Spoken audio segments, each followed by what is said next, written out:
बिहार सरकार में मंत्री हैं नीरज कुमार बबलू, बीजेपी कोटे से आते हैं। उन्होंने चिराग पासवान को लेकर एक बयान दिया। चिराग पासवान एनडीए में थे, हैं और रहेंगे। इसके बाद जेडीयू की जो कहा जाए कि जेडीयू की तरफ से बयान दिया गया। जनता दल यूनाइटेड के जो नेता हैं गुलाम रसूल बलियावी, उनका बयान सामने आया कि अगर एनडीए में थे चिराग पासवान तो उनको क्यों नहीं, जब केंद्र में मंत्री परिषद का जब विस्तार हो रहा था तो मंत्री पद का शपथ दिलवा दिए। लेकिन अब चिराग पासवान ने इस पर कहा है कि हम नीरज कुमार बबलू का आभार व्यक्त करते हैं, लेकिन हमारी प्राथमिकताएं जो है फिलहाल अभी आशीर्वाद यात्रा है और इसी को लेकर हम आगे बढ़ रहे हैं। सुनवाते हैं आपको चिराग पासवान का बयान, नीरज कुमार बबलू को लेकर उन्होंने क्या कुछ कहा है। घर जा रहे हैं शहर बन्नी गांव में। काफ़ी दिन हो गए खगड़िया गए, वहाँ के लोगों से मिले हुए, क्या कहेंगे मतलब वहाँ के लोग?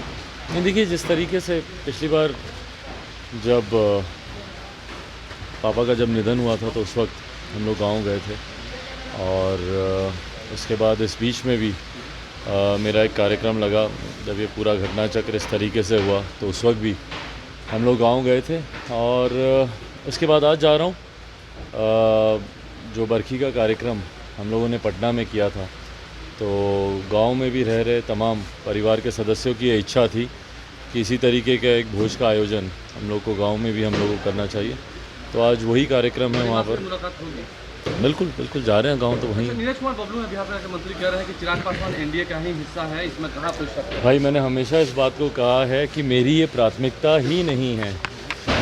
मैं बहुत बहुत धन्यवाद करता हूँ नीरज कुमार बबलू जी का, पर मैंने इस बात को हमेशा कहा है कि मेरी अभी प्राथमिकता सिर्फ मेरी आशीर्वाद यात्रा है और उसके माध्यम से अपने संगठन को मजबूत करना, और मेरा ध्यान कहीं पे नहीं है। कितनी हद तक सच है चिराग जी, जो विवाद उठा है एफआईआर वाला, इसमें आपका भी नाम मतलब है कि हाँ उन्हें पता था, उन्हें पहले से संज्ञान में था? बिल्कुल मेरी जानकारी में था, इस बात को तो मैंने कहा ही है, मेरी जानकारी में था। पर जैसे ही ये विषय मेरी जानकारी में आया, आप लोगों को याद होगा जब ये पार्टी में टूट और ये पूरा जब घटना चक्र घटा था 13 जून को, उसके बाद संभवतः मैंने शायद 15 जून को मैंने एक प्रेस कॉन्फ्रेंस की थी, उसमें भी ये सवाल उठा था और उस वक्त भी मैंने इस बात को बहुत क्लियरली कहा था कि हाँ, जनवरी के आसपास मेरे संज्ञान में ये पूरा मामला आया था और उस वक्त मैंने दोनों को बुलाकर दोनों का पक्ष मैंने सुना। मैं कोई इन्वेस्टिगेटिंग अथॉरिटी नहीं हूँ, मैं ऑथराइज नहीं हूँ इस तरीके के किसी भी क्रिमिनल मामले में किसी भी तरीके का कोई भी साइड लेने के लिए या डिसीजन लेने के लिए। इन्वेस्टिगेशन का मामला है, इन्वेस्टिगेट होगा,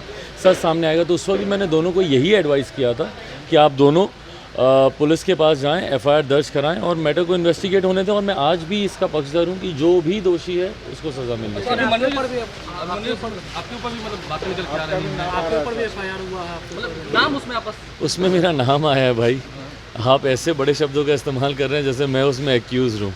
उसमें मेरा नाम आया जहाँ पे कहा गया है कि इनकी जानकारी में था, और मैं तो बोल ही रहा हूँ कि मेरी जानकारी में था। हाँ, पर मैं ही सबसे पहला वो शख्स हूँ जिसने इस बात की भी एडवाइस की कि भाई ये क्रिमिनल ऑफेंस का मैटर है, इसलिए इसको पुलिस में जाना चाहिए, पुलिस में दोनों को एफआईआर दर्ज कराना